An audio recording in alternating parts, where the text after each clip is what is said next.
Your mind is weak because you let it be. Every excuse you make, every comfort you chase, every moment you avoid discomfort, you're training yourself to break. And the world knows it. That's why you crumble when things get hard. Marcus Aurelius didn't have therapy apps or motivational podcasts. He had war, betrayal, plague, and the weight of an empire on his shoulders. Yet his mind stayed unbreakable, not because he was special, because he followed rules that rewired how he responded to reality. Today, you're getting those exact rules, the ones that built mental armor so strong that nothing external could crack it. And if you apply even half of what you're about to hear, you'll never feel mentally weak again. Let's start with the rule most people refuse to accept. You don't control what happens, only how you respond. Marcus wrote this while watching thousands die from plague, while enemies plotted against him, while his own body deteriorated from illness. He could have been bitter, angry, broken. Instead, he wrote, "You have power over your mind, not outside events. Realize this, and you will find strength." Here's what that actually means in your life. Someone betrays you at work. Your mind wants to spiral into revenge fantasies, victim stories, endless replays of what happened. That's weakness pretending to be justified emotion. The Stoic response? Accept the betrayal as a fact. Decide your next move based on what you control, your actions, your integrity, your next step. Nothing else. This isn't about being passive. It's about refusing to waste mental energy on things you cannot change. Every second you spend raging about traffic, complaining about the weather, or rehashing yesterday's argument is a second you've given away your power. The unbreakable mind operates on a simple principle. I respond to reality. I don't react to it. Reactions are emotional hijackings. Responses are conscious choices. Think about the last time you felt powerless, really felt it. Now ask yourself, were you actually powerless? Or were you just fighting something outside your control? Marcus faced actual powerlessness, plague killing his people. Nothing he could do to stop it. Yet he chose how to lead through it, how to think about it, how to remain steady while everything collapsed around him. You're not facing a plague. You're facing a difficult conversation, a financial setback, a personal disappointment. And you think you're powerless? The rule is simple. Control your mind, or your circumstances will control you. And once you master that, you unlock the next level. Train your mind to prefer difficulty. This is where most people quit Stoicism. They want the strength without the struggle, the discipline without the discomfort. It doesn't work that way. Marcus said, "Just as nature takes every obstacle and works around it, so too can you. The impediment to action advances action. What stands in the way becomes the way." Translation: stop avoiding hard things. Start running toward them. Your mind gets stronger the same way your body does, through resistance. Every time you choose the easy path, you're training yourself to be weak. Every time you pick the hard path, you're building unbreakable mental muscle. This doesn't mean suffering for suffering's sake. It means deliberately choosing discomfort in service of who you want to become. Cold showers aren't magic. But choosing to do something uncomfortable first thing in the morning? That trains your mind to override its default programming. That trains discipline. Having a difficult conversation you've been avoiding? That trains courage. Sitting with boredom instead of reaching for your phone? That trains focus. The Stoic mind doesn't seek pleasure or avoid pain.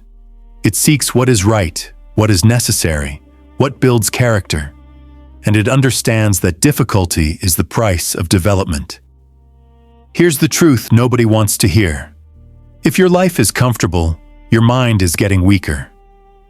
Comfort is a slow poison that makes you fragile. The more you optimize for ease, the less you can handle reality. Marcus chose to sleep on a hard floor sometimes, not because he was masochistic, but because he understood. If I'm comfortable with discomfort, nothing can break me. You don't need to sleep on floors, but you need to stop running from hard things. The conversation, the workout, the creative project that scares you, the apology you need to make. Every time you face difficulty voluntarily, you're making a deposit in your mental resilience account. And when life inevitably hits you with involuntary difficulty, you'll have something to draw from. The weak mind asks, how can I avoid this? The stoic mind asks, what can I learn from this? That shift changes everything. Because suddenly obstacles aren't threats. They're training equipment. And speaking of training, negative visualization, practice losing everything. This sounds dark. It's actually the most liberating practice in Stoicism. Marcus regularly imagined losing his empire, his health, his family, not to torture himself, but to prepare his mind, to remove the shock factor from loss, to appreciate what he had while he had it. He wrote, "Think of yourself as dead. You have lived your life. Now take what's left and live it properly." Here's how you use this. Take 5 minutes today. Close your eyes. Imagine losing the thing you're most afraid of losing. Your job, your relationship, your health, your reputation. Really feel it. Let your mind go there. Then open your eyes and realize, I still have it. Right now, in this moment, I have what I just imagined losing. 2 things happen when you do this consistently. First, you stop taking things for granted. That morning coffee tastes better when you've imagined never having coffee again. That conversation with your partner means more when you've imagined them gone. Second, you remove fear's power over you. Fear thrives in the unknown. Your obstacles are instructions. Most people see problems as things to eliminate. Stoics see them as curriculum. Marcus said it clearly. The obstacle is the way. That difficult project at work? It's teaching you project management and patience. That person who constantly challenges you? They're teaching you emotional regulation and communication. That financial struggle? It's teaching you resourcefulness and discipline. Every obstacle in your path is specifically designed to develop the exact skill you need next. Not by the universe, not by fate, but by the simple fact that overcoming any obstacle requires growth. You don't get strong lifting easy weights. You don't get mentally tough facing easy challenges. The obstacle you're avoiding right now is actually the doorway to your next level. But you won't walk through it because it looks like a problem instead of an opportunity. Here's how this works in practice. You fail at something. Most people. This is terrible. I'm terrible. I should quit. Stoic response. What did this failure teach me? What can I do differently next time? How did this make me better? Same event, completely different trajectory. Your career isn't progressing. Most people. Life is unfair. I'm stuck. Nothing works for me. Stoic response. What skill am I lacking? What move do I need to make? What's this situation revealing about what I need to learn? The obstacle just became a personalized lesson plan. Someone betrays you. Most people. People are terrible. I can't trust anyone. Stoic response. I learned who this person really is. I learned to pay attention to actions, not words. I learned to set better boundaries. The obstacle just became wisdom. This isn't toxic positivity. Bad things are still bad, but they're also always educational. The question is whether you're willing to learn. Marcus faced conspiracies, assassination attempts, military defeats. He could have been destroyed by any of them. Instead, he asked, "What is this teaching me about leadership, about human nature, about myself?" And he became one of history's wisest leaders, not despite his obstacles, but because of them. Your current obstacle is screaming instructions at you, but you can't hear it because you're too busy complaining about it. Stop complaining, start learning. That's how you build an unbreakable mind. Death doesn't scare you. Wasted life does. Marcus was obsessed with death, not in a morbid way, in a clarifying way. He wrote, "You could leave life right now. Let that determine what you do and say and think." This is the ultimate Stoic tool for cutting through nonsense. Are you holding a grudge? Imagine dying tomorrow. Does that grudge still matter? Or does it suddenly seem absurd that you wasted time on it? Are you postponing something important? Imagine this is your last week. Are you still postponing it? Or are you suddenly taking action? Are you tolerating a situation that's killing your spirit? Imagine you only have months left. Are you still tolerating it? Or are you finally making the change? Death isn't morbid. Death is the truth that makes everything else clear. You're going to die. I'm going to die. Everyone you know is going to die. That's not a tragedy. That's just reality. The tragedy is living like you're immortal, wasting days on things that don't matter, avoiding hard conversations, delaying dreams, collecting regrets. The unbreakable mind isn't unbreakable because it fears nothing. It's unbreakable because it's already made peace with the ultimate break, death. And when you've accepted that everything ends, everything becomes both more precious and less serious. More precious because you realize time is limited. Less serious because you realize most of what you stress about won't matter when you're on your deathbed. Think about your current biggest stress. Now imagine you're 90 years old looking back on this moment. Will it matter? Or will you wonder why you gave it so much power? Marcus ran the most powerful empire in the world. He could have convinced himself his problems were world-endingly important. Instead, he constantly reminded himself, all of this is temporary. I am temporary. So let me use my time wisely. That perspective didn't make him passive.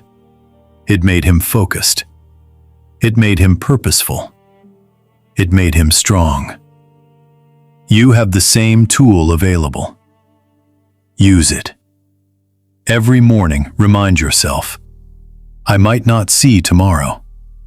What matters today?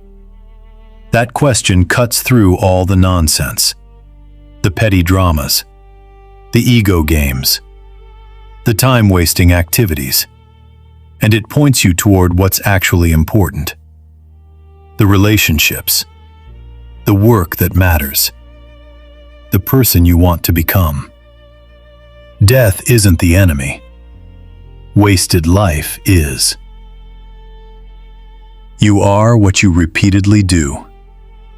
Marcus knew this deeply. The things you think about determine the quality of your mind. Your mind isn't just your thoughts right now. It's the accumulated pattern of what you've thought about for years. If you spend hours daily consuming outrage content, your mind becomes outraged. That's not a metaphor. That's neurology. You're literally training your brain to find things to be outraged about.